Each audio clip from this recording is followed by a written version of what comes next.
ఒకవైపు ఆంధ్రప్రదేశ్ రాష్ట్రంలో ప్రభుత్వ మెడికల్ కాలేజీల టెండర్లు, అమ్మకాల వ్యవహారం హాట్ టాపిక్ గా మారింది. మరి ఇంకోవైపు జగన్మోహన్ రెడ్డి గారిపై మంత్రి కొల్లా రవీంద్ర గారు చేసిన వ్యాఖ్యలు తీవ్ర దుమారం రేపుతున్నాయి. మరి ఈ అంశాలన్నిటిపైన మనతో చర్చించడానికి వైసీపీ నాయకులు పసుపులేటి సురేష్ గారు మనతో జాయిన్ అవుతున్నారు. సార్ నమస్తే. నమస్తే మేడం. Yes sir. మరి మనము ఆంధ్రప్రదేశ్ రాష్ట్రంలో కనుక చూసినట్టయితే స్థానికంగా లోకల్ కంపెనీలు ఉన్నప్పటికీ ఢిల్లీ కంపెనీలకు ప్రభుత్వ మెడికల్ కాలేజీల టెండర్లు ఇస్తున్నారు కదా. మరి దీనిపైన మీ అభిప్రాయం ఏంటి సార్? ఈ కూటమి ప్రభుత్వం అధికారంలోకి వచ్చినప్పటి నుంచి పూర్తిగా దోపిడీ చేసుకోవడానికి అవినీతి చేస్తూ పూర్తిగా ప్రజాధనాన్ని లూటీ చేస్తున్నటువంటి పరిస్థితి ప్రతి శాఖలోనూ కనిపిస్తుంది.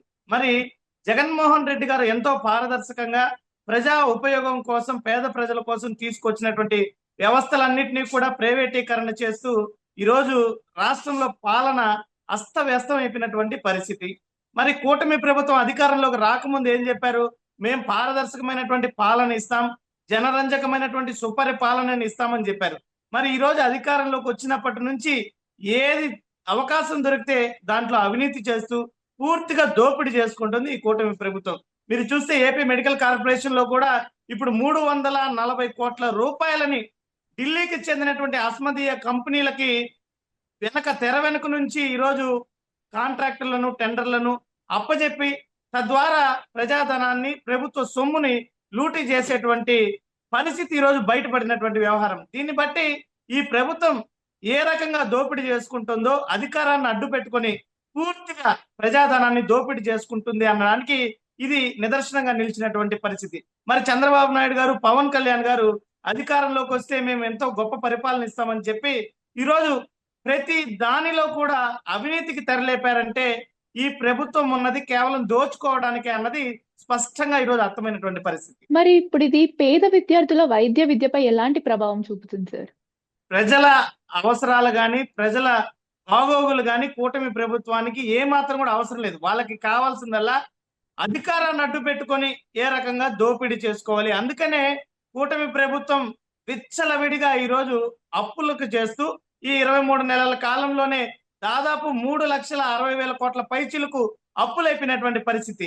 మరి ప్రతి ఒక్క దాన్ని కూడా ఈరోజు ప్రైవేటు పరం చేయాలని చూస్తూ ప్రైవేటు వ్యక్తులకు లబ్ధి చేసి తద్వారా వెనక నుండి ఈ పార్టీల నాయకులు లబ్ధి పొందాలి, ఈ పార్టీలు లబ్ధి పొందాలనేటువంటి వ్యవహారంలోనే నడుస్తుంది తప్ప అసలైనటువంటి ప్రజా పాలనను గాని, ప్రజల ఉపయోగాల మేరకు పాలన గాని ఈ రాష్ట్రంలో ఏ మాత్రం కూడా జరగడం లేదు. సో మరి మనం ఇంకోవైపు చూస్తే గనక మంత్రి కొల్లు రవీంద్ర గారు జగన్మోహన్ రెడ్డిపై చేసిన వ్యాఖ్యలు, సో రాజకీయ విమర్శలను పక్కన పెడితే జగన్మోహన్ రెడ్డి గారి పైన వ్యక్తిగత వ్యాఖ్యలను ఆయన చేశారు. మరి ఇది ఎంతవరకు సమంజసం సార్? ఆయన ఒక మంత్రి స్థాయిలో ఉండి హుందాతనాన్ని మర్చిపోయి కూడా ఈ రకంగా మాట్లాడడం అనేది సభ్య సమాజం కూడా సిగ్గుతో తలంచుకునేటువంటి పరిస్థితి. ఈ రాష్ట్రంలో జగన్మోహన్ రెడ్డి గారు ఉండడమే దరిద్రము, ఈ రాష్ట్రంలో జగన్మోహన్ రెడ్డి గారు ఉండకూడదు, వైఎస్ఆర్ కాంగ్రెస్ పార్టీ అంతా కూడా క్రిమినల్ మైండెడ్ ఉన్నటువంటి పార్టీ అంటూ ఎక్కడ లేని ఆరోపణలు, నిరాధారమైనటువంటి ఆరోపణలు చేశారు మంత్రి కొల్లు రవీంద్ర గారు. మరి జగన్మోహన్ రెడ్డి గారు గ్రామ స్వరాజ్యాన్ని సాధన దిశగా గ్రామ గ్రామాన ఈరోజు సచివాలయాలను పెట్టి ప్రజల గడప వద్దకే పాలనను తీసుకొచ్చారు. ప్రభుత్వ అధికారులందరూ కూడా ప్రజల ఇంటి వద్దనే పాలన అందించేటువంటి రీతిలో ఈరోజు సచివాలయ వ్యవస్థను తీసుకొచ్చారు.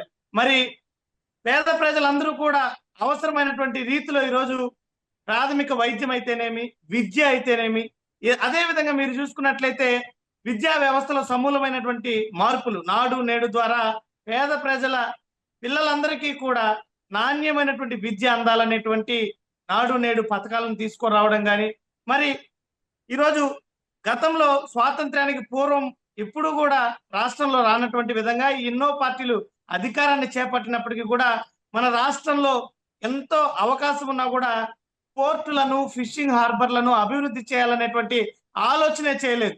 మరి జగన్మోహన్ రెడ్డి గారు రాష్ట్ర అభివృద్ధి కోసం 4 పోర్టులను, 11 ఫిషింగ్ హార్బర్లను, అదే విధంగా ఫిష్ ల్యాండ్ సెంటర్లను తీసుకురావడం జరిగింది. ప్రతి ఒక్క నియోజకవర్గాన్ని అభివృద్ధి చేయడం జరిగింది. సంక్షేమ పథకాలను అయితే కరోనా లాంటి విపత్కర పరిస్థితులు 2 ఏళ్లు యావత్ ప్రపంచాన్ని అతలాకుతలం చేసినా కూడా జగన్మోహన్ రెడ్డి గారు ఎక్కడా కూడా సంక్షేమ పథకాలని ఆపినటువంటి పరిస్థితి లేదు. మరి ఇంత బృహత్తరమైనటువంటి సంస్కరణలు తీసుకొచ్చినటువంటి జగన్మోహన్ రెడ్డి గారిని ఈ రకంగా మాట్లాడడం అనేది ఏమాత్రం కూడా సహించరానిది. మరి మెడికల్ కాలేజీల వ్యవహారం, జగన్మోహన్ రెడ్డి గారు పేద విద్యార్థులందరూ కూడా ఉన్నతమైనటువంటి ఎంబీబీఎస్ లాంటి మెడికల్ విద్యను కూడా అభ్యసించాలనేటువంటి ధోరణితో పేద ప్రజల కోసం, పేదలందరికీ కూడా నాణ్యమైనటువంటి వైద్యం అందాలనేటువంటి ధోరణితో ఈరోజు కార్పొరేట్ హాస్పిటల్కి పోతే లక్షల రూపాయలను పేద ప్రజలు ఖర్చు పెట్టుకోలేనటువంటి పరిస్థితి. మరి అలాంటి పరిస్థితుల నుంచి రాష్ట్ర ప్రజలు బయటపడాలనేసి ఉన్నతమైనటువంటి విద్య కోసం, ఉన్నతమైనటువంటి వైద్యం కోసం ప్రభుత్వం తరపునే మెడికల్ కాలేజీలు ఉండాలని 11 మెడికల్ కాలేజీలను తీసుకురావడం జరిగింది. మరి ఈరోజు అధికారంలోకి వచ్చినటువంటి ప్రభుత్వం దాదాపు 2,000 కోట్ల వరకు ఖర్చు పెడితే ఈ మెడికల్ కాలేజీలు అన్ని కూడా సంపూర్ణంగా పూర్తి అయిపోయేసి ప్రజలందరికీ కూడా అందుబాటులోకి వచ్చి, అదే విధంగా మెడిసిన్ చదువుకునేటువంటి విద్యార్థులకు అందరికీ కూడా అందుబాటులో ఉంటుంది. మరి కేవలం 2,000 కోట్ల రూపాయలను ఖర్చు పెట్టడం చేతగాక నిస్సిగ్గుగా ఈరోజు నిరాధారమైనటువంటి ఆరోపణలు జగన్మోహన్ రెడ్డి గారి మీద చేయడం ఎంతవరకు సమంజసం? మరి ఈరోజు అమరావతి పేరిట, అక్కడ నిర్మిస్తున్నటువంటి భవనాల పేరిట ఎంత దోపిడీ చేసుకుంటున్నారు కూటమి ప్రభుత్వం. సచివాలయ భవన నిర్మాణానికి అయితే ఆ భవన నిర్మాణానికి ఉపయోగించే అద్దాలకే 2,540 కోట్ల రూపాయలను ఖర్చు చేస్తుంది. మరి రాష్ట్రంలో కోట్లాది మంది ప్రజలకి మంచి వైద్యం అందేటువంటి మెడికల్ కాలేజీలను ఎందుకు ఈ ప్రభుత్వ ఆధీనంలో నిర్మించలేకపోతుంది అంటే అక్కడ దోపిడీ చేసుకోవడానికి ఆస్కారం లేదు. కాబట్టి దీనిని ప్రైవేటీకరణ పేరిట ప్రైవేటు వ్యక్తులకు కానీ అప్పచెప్తే వీళ్ళకి అవసరమైనటువంటి దోపిడికి అవకాశం ఉంటుంది. కాబట్టి ఈ రకమైనటువంటి కుట్రకి తెరలేపింది కూటమి ప్రభుత్వం. మరి దానిని ఒక మంత్రి స్థాయిలో ఉండి వ్యతిరేకించాల్సింది పోయి నిస్సిగ్గుగా ఈరోజు జగన్మోహన్ రెడ్డి గారి మీద ఆరోపణలు చేస్తున్నారు రవీంద్ర గారు. మరి ప్రజలు ఈ రోజు అన్ని కూడా గుర్తిస్తున్నారు. ఏది వాస్తవము, ఏది అవాస్తవం అన్నది తెలుసుకునే అంత చైతన్యవంతం చెందున్నారు ప్రజలు. కాబట్టి కొల్లు రవీంద్ర గారు మరొక 1000 వ్యాఖ్యలు ఈ రకంగా జగన్మోహన్ రెడ్డి గారి మీద చేసినా ఎటువంటి ఉపయోగం ఉండదు. ఎందుకంటే ఈ 23 నెలల కాలంలోనే తీవ్రమైనటువంటి ప్రజా వ్యతిరేకత ఈ కూటమి ప్రభుత్వం పైన వచ్చింది. కాబట్టి ఇలాంటి వ్యాఖ్యలన్నీ కూడా మేము ఏమాత్రం కూడా ఖాతరు చేయం. ఖచ్చితంగా ప్రజాక్షేత్రంలో తేల్చుకుంటాం. ఈ కూటమి ప్రభుత్వం ఏ రకంగా ప్రజా వ్యతిరేక విధానాలను అవలంబిస్తుందో ఖచ్చితంగా ప్రజలకు అర్థమయ్యేటువంటి రీతిలో ఖచ్చితంగా రాబోయేటువంటి రోజుల్లో వివరిస్తాం. సో మరి చివరిగా మనం చూసుకుంటే గనక సీఎం విజయ్ గారితో పవన్ కళ్యాణ్ ని పోలుస్తున్నారు. మరి దీనిపైన మీ అభిప్రాయం సార్? మేడం, సీఎం ఏదైతే తమిళనాడు రాష్ట్రానికి ముఖ్యమంత్రిగా అయ్యారో విజయ్ గారికి, అదే విధంగా ఆంధ్ర రాష్ట్రంలో డిప్యూటీ మినిస్టర్ ముఖ్యమంత్రిగా అయినటువంటి డిప్యూటీ చీఫ్ మినిస్టర్ అయినటువంటి పవన్ కళ్యాణ్ గారికి, విజయ్ గారికి, పవన్ కళ్యాణ్ గారికి నకకి నాగలోకానికి ఉన్నంత వ్యత్యాసం ఉంది. ఎందుకంటే విజయ్ గారు సొంతంగా పార్టీని స్థాపించి ఆయన అధికారంలోకి వస్తే ప్రజలందరికీ కూడా ఏ రకమైనటువంటి పరిపాలన అందిస్తానో ప్రజలందరికీ చెప్పి వారి నమ్మకాన్ని గెలుచుకొని ఈరోజు రాష్ట్రానికి ముఖ్యమంత్రి అయ్యారు. మరి పవన్ కళ్యాణ్ గారిని చూస్తే 2014లో పార్టీ పెట్టి ఇప్పటికీ అనేక సార్లు తన వ్యక్తిత్వాన్ని మార్చుకున్నారు, తన రూపాన్ని మార్చుకున్నారు, తన సిద్ధాంతాల్ని, భావాల్ని మార్చుకున్నారు. మొదటగా చూస్తే నేను ఎన్నికల్లో పోటీ చేయలేదని చెప్పి మళ్ళీ వెంటనే తెలుగుదేశం పార్టీకి, భారతీయ జనతా పార్టీకి మద్దతు ఇచ్చారు. మరి వెంటనే 2019 వచ్చేసరికి ఈ పార్టీలతో వ్యతిరేకించి కమ్యూనిస్టు పార్టీలు, బిఎస్పి లాంటి పార్టీలతో జతకట్టడం జరిగింది. మరి ఒకప్పుడు నేను చెగువీరా ఆదర్శాలతో నడిచేవాడిని, నేను ఒకప్పుడు నక్సలిజంలో చేరిపోదాం అనుకున్నాను, ఈ రాష్ట్రంలో ఈ ప్రభుత్వాలు సరిగ్గా పనిచేయడం లేదని చెప్పినటువంటి పవన్ కళ్యాణ్ గారు సెక్యులరిజం మీద దేశం నడవాలి, అందరికీ సమానమైనటువంటి హక్కులు ఉండాలి, మతాల ప్రస్తావన లేని రాజకీయాలు చేయాలని తన పార్టీ సిద్ధాంతాల్లోనే ఒక సిద్ధాంతంగా పెట్టుకున్నారు. కుల మతాల ప్రస్తావన ఉండకూడదని. మరి ఈరోజు ఆయన చేస్తున్నది ఏంటి? భారతీయ జనతా పార్టీ లాంటి పార్టీతో చేరి మతతత్వ భావాలతో ఈరోజు మొన్నటికి మొన్న తిరుపతిలోకి వచ్చి ఐఆమ్ యాన్ అన్అపాలజెటిక్ సనాతని అంటూ సనాతన అవతారం ఎత్తారు పవన్ కళ్యాణ్ గారు. చూడండి, మీరు ఆయన పార్టీ పెట్టినప్పటి నుంచి అనేక విరుద్ధమైనటువంటి భావాల సిద్ధాంతాలను ప్రకటిస్తారు. ఆయన భారతీయ జనతా పార్టీ, తెలుగుదేశం పార్టీ ఆణిముత్యము అంటే ప్రజలు నిజంగానే ఈ పార్టీల ఆణిముత్యం అనుకోవాలి. మళ్ళీ వారి పొత్తు నుంచి బయట వస్తే ఈ పార్టీలు అత్యంత అవినీతిపరమైనటువంటి పార్టీలు, నారా లోకేష్ గారు చేసేటువంటి అవినీతికి పైలోకంలో ఉన్నటువంటి ఎన్టీఆర్ గారు శోభిస్తారు అని చెప్పినటువంటి వ్యక్తి పవన్ కళ్యాణ్ గారు కాదా? చంద్రబాబు నాయుడు గారు వెన్నుపోటు పొడిచేటువంటి వ్యక్తిత్వం ఉన్నటువంటి వ్యక్తి అన్నటువంటి వ్యాఖ్యలు చేసింది పవన్ కళ్యాణ్ గారు కాదా? మళ్ళీ 2024 ఎన్నికల్లో ఆ పార్టీలతో జత కట్టారు. మళ్ళీ ఆ పార్టీలను ఆనిముత్యాలంటారు. ప్రజలు పవన్ కళ్యాణ్ గారికి ఏ రకంగా కనిపిస్తున్నారో అర్థం కానటువంటి పరిస్థితి. ఆయన అవినీతి పార్టీలు అంటే అవినీతి పార్టీలను నమ్మాలి, లేదు ఈ పార్టీలు ఆనిముత్యాలు అంటే ఆనిముత్యాలు అనుకోవాలనా? పవన్ కళ్యాణ్ గారు ఇక్కడ స్పష్టంగా అర్థమైంది ఏంటంటే, కేవలం ఒక రాజకీయ పార్టీని పెట్టి తద్వారా కేవలం ఆయన వ్యక్తిగత ప్రయోజనాలు, రాజకీయ పార్టీ పెట్టిన వాళ్ళు ఎవరైనా కూడా అధికారంలోకి రావాలి, అధికారంలోకి వచ్చిన తర్వాత ప్రజాసేవ, రాష్ట్ర అభివృద్ధి, రాష్ట్ర సంక్షేమము ఏ రకంగా చేయాలన్న దాని మీద పనిచేస్తారు. కానీ పవన్ కళ్యాణ్ గారిని చూస్తే దానికి భిన్నంగా ఈరోజు కేవలం చంద్రబాబు నాయుడు గారి కోసమే పనిచేస్తున్నారు. అసలు ముఖ్యమైన విషయం ఏంటంటే, చంద్రబాబు నాయుడు గారి కోసమే పవన్ కళ్యాణ్ గారు పార్టీ పెట్టారు. చంద్రబాబు నాయుడు గారి కనుసన్నల్లో పవన్ కళ్యాణ్ గారు పనిచేస్తూ మళ్ళీ ఆయన చెప్తున్నారు, నేను ఒక 15 ఏళ్ళు ఊడిగం చేయడానికి సిద్ధంగా ఉన్నానని.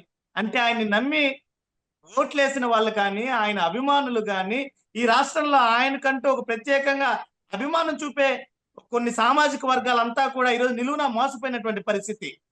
కేవలం చంద్రబాబు నాయుడు గారిని భుజాన మోయడానికే ఈరోజు పవన్ కళ్యాణ్ గారు రాజకీయ పార్టీ పెట్టారన్నది ఈరోజు ప్రజలు చర్చించుకుంటున్నారు.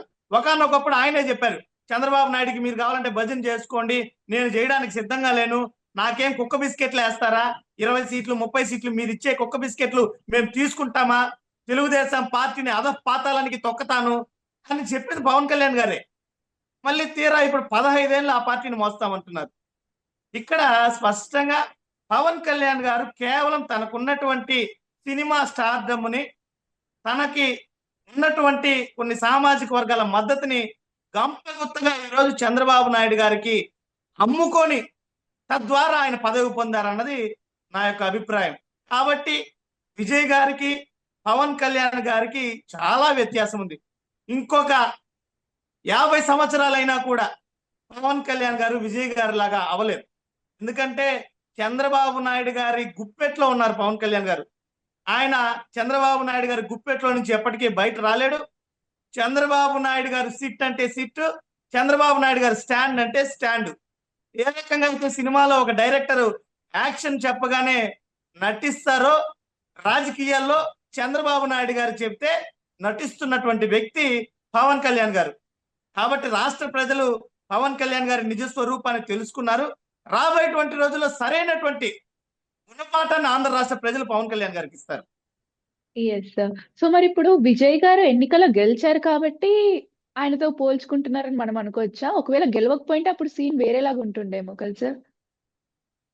విజయ్ గారు గెలిచినా, ఒకవేళ ఓడిపోయినప్పటికీ కూడా ఆయన ఒక సొంత రాజకీయ పార్టీతో ముందుకెళ్ళి ఓడిపోయినటువంటి వ్యక్తిగా కూడా చరిత్రలో ఒక బలమైన నాయకుడిగా నిలబడి ఉంటాడు విజయ్ గారు ఓడిపోయినప్పటికీ కూడా. కానీ పవన్ కళ్యాణ్ గారు ఏం చేశారు? గత ఎన్నికల ప్రచారం అప్పుడు ఏం చెప్పారు? ఎందుకు మీరు పొత్తు పెట్టుకుంటున్నారంటే రాష్ట్ర అభివృద్ధి, ప్రజల్ని గెలిపించడానికి పొత్తు అన్నారు. మరి ఈరోజు రాష్ట్రం సర్వనాశనం అయిపోయింది అంటే పవన్ కళ్యాణ్ గారు చెప్పినటువంటివన్నీ కూడా అబద్ధం. మరి ఇంకొక కారణం ఏం చెప్పారు? తెలుగుదేశం పార్టీ లాగా మనకేమన్నా 175 నియోజకవర్గాల్లో క్యాడర్ ఉందా అని అడిగారు. బూత్ లెవెల్ కమిటీలు ఉన్నాయా అని అడిగారు. మన దగ్గర అంత సంపాదన ఉందా అని అడిగారు.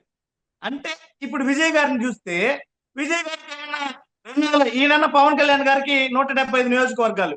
మరి తమిళనాడు రాష్ట్రం మనతో పోల్చుకుంటే పెద్ద రాష్ట్రం. అక్కడ శతాబ్దాలుగా పాతుకుపోయినటువంటి ప్రాంతీయ పార్టీలు ఉన్నాయి. ద్రవిడ సిద్ధాంతం నడుస్తున్నటువంటి పార్టీలు, బలంగా ఉన్నటువంటి పార్టీలు, అనేక సార్లు అధికారాన్ని చేపట్టినటువంటి పార్టీలు, హేమాహేమీలు. మరి విజయ్ గారికి 234 నియోజకవర్గాల్లో క్యాడర్ ఉందా? ఆయనకి బూత్ లెవెల్ కమిటీలు ఉన్నాయా? ఆయన కోసం పనిచేసే సీనియర్ రాజకీయ నాయకులు ఎవరైనా ఉన్నారా? ఏమైనా ఇతర పార్టీల మద్దతు ఇచ్చారా ఆ పార్టీ పెట్టిన సమయంలో? మరి విజయ్ గారు చేయగలిగింది ఎందుకు పవన్ కళ్యాణ్ గారు చేయలేకపోయారు అంటే, బయటికి కనిపించేటువంటి పవన్ కళ్యాణ్ గారు వేరు, అంతర్గతంగా లోపల ఆయన యొక్క వ్యవహార శైలి, ఆలోచన తీరు వేరే విధంగా ఉంది. అందుకనే ఆయన అవసరాలని, ఆయన అనుకున్నటువంటి పనులకి వేరే కారణాలను చూపిస్తారు బయట. క్యాడర్ లేదు, కమిటీలు లేవు, 175 నియోజకవర్గాల్లో మనకు సంస్థాగతంగా బలంగా లేము, ఇలాంటి కాకమ్మ కబుర్లు చెప్పి ప్రజలని వాళ్ళ యొక్క దృష్టిని మరల్చి అవును నిజమే ఏమో, పవన్ కళ్యాణ్ గారు చెప్తున్న నిజమే కదా అనుకునేటువంటి భ్రమ కల్పించేటువంటి రీతిలో ఆయన ప్రసంగాల శైలితో జనాల్ని పిచ్చోళ్ళని చేసి వెర్రోళ్ళని చేశారు. మరి ఈ రోజు స్పష్టంగా పవన్ కళ్యాణ్ గారు చెప్పిందంతా కూడా విరుద్ధంగా ఈరోజు విజయ్ గారు, ఆయనకి ఏమాత్రం కూడా అనుభవం లేదు, కమిటీలు లేవు, సంస్థాగతంగా బలంగా లేరు. మరి ఈరోజు విజయ్ గారు ఆంధ్ర రాష్ట్రానికన్నా పెద్ద రాష్ట్రం అయినటువంటి తమిళనాడు రాష్ట్రంలో 175 కన్నా 234 నియోజకవర్గాలు ఉన్నటువంటి రాష్ట్రంలో ఆయన విజయం గెలుపొంది చూపించారు కదా. మరి ఎందుకు ఆ దిశగా పవన్ కళ్యాణ్ గారు వెళ్ళలేకపోయారు? పవన్ కళ్యాణ్ గారికి కేవలం చంద్రబాబు నాయుడు గారు ఏమి చెబితే అది చేయడం మాత్రమే తెలుసు తప్ప రాజకీయాలు తెలియవు, ప్రజల బాగోగులు తెలియవు, పాలనా వ్యవహారం తెలియదు. అంతెందుకు మేడం, ఆయన పెట్టినటువంటి పార్టీని ఏ రకంగా బలోపేతం చేసుకోవాలో ఆయనకే తెలియదు. ఇప్పటికీ 2014 నుంచి ఈ రోజుకి పట్టుమని ఒక 10 నియోజకవర్గాల్లో ఒక సంస్థాగతంగా బలోపేతం చేయలేదు పవన్ కళ్యాణ్ గారు. ఇప్పటికీ తెలుగుదేశం పార్టీ నాయకుల చేతిలో కుక్క చావు చేస్తున్నారు. తెలుగుదేశం పార్టీ నాయకుల చేతుల్లో జనసేన పార్టీ వాళ్ళు ప్రతిరోజు ఒక్కొక్క నియోజకవర్గంలో జనసేన పార్టీ నేతల మీద దాడులు, జనసేన పార్టీ నేతలకు అవమానం అనేటువంటి వస్తున్నాయి. మరి పవన్ కళ్యాణ్ గారు ఏం చెప్తున్నారు? మీరు సహించండి, మీరు భరించండి, మీకు తప్పవి అంటున్నారు. కాబట్టి దీన్ని బట్టే పవన్ కళ్యాణ్ గారు పూర్తిగా చంద్రబాబు నాయుడు గారి చెక్కు చేతల్లో మనిషి. కేవలం ఆయన స్వప్రయోజనాల కోసమే ఈ రోజు పవన్ కళ్యాణ్ గారు పార్టీ పెట్టారు. ప్రజల కోసం నిలబడేటువంటి వ్యక్తిత్వం పవన్ కళ్యాణ్ గారికి లేదు. ఆయన పార్టీ సిద్ధాంతాలని ఆయనే నమ్మడు. మీరు చూసారు, మతాల ప్రస్తావన లేని రాజకీయాలు, కులాల ప్రస్తావన లేని రాజకీయాలు, పర్యావరణాన్ని పరిరక్షించేటువంటి రాజకీయాలు. ఈరోజు పర్యావరణం, ఇసుక దోపిడీ జరుగుతోంది, ఖనిజాలు దోపిడీ జరుగుతున్నాయి, మైనింగ్ అక్రమ రవాణా జరుగుతోంది. మరి ఇది పర్యావరణాన్ని రక్షించేటువంటి సిద్ధాంతమా? మరి నిన్న చూసాం కడపలో మత ఘర్షణలు ఏ రకంగా చంద్రబాబు నాయుడు గారు ఇచ్చినటువంటి హామీ కోసం ఏ రకంగా మైనార్టీల పైన లాఠీ చార్జ్ చేసింది ఈ ప్రభుత్వం. మరి ఇది మతాల ప్రస్తావన లేని రాజకీయమా? కులాల ప్రస్తావన లేని రాజకీయం అన్నారు. చంద్రబాబు నాయుడు గారు బీసీలకి 1.5 లక్షల కోట్ల రూపాయలు ఖర్చు చేస్తాం, కాపు సామాజిక వర్గానికి 15,000 కోట్లతో నిధులు ఇస్తాం అని ఎక్కడ లేని హామీలు కులాల వారీగా ఇచ్చారు. ఇది కులాల ప్రస్తావన లేని రాజకీయాలా? మరి ఎందుకు పవన్ కళ్యాణ్ గారు ఈరోజు చంద్రబాబు నాయుడు గారితో పనిచేస్తున్నారు? ఆయన సిద్ధాంతాలకు విరుద్ధం కదా. జనసేన పార్టీ పెట్టారు, జనసేన పార్టీకి సిద్ధాంతాలు పెట్టుకున్నారు. మరి ఆ సిద్ధాంతాలకి విరుద్ధంగా చంద్రబాబు నాయుడు గారితో పనిచేస్తున్నారంటే పవన్ కళ్యాణ్ గారి చేతగానితనం ఏందో స్పష్టంగా అర్థమైపోయింది.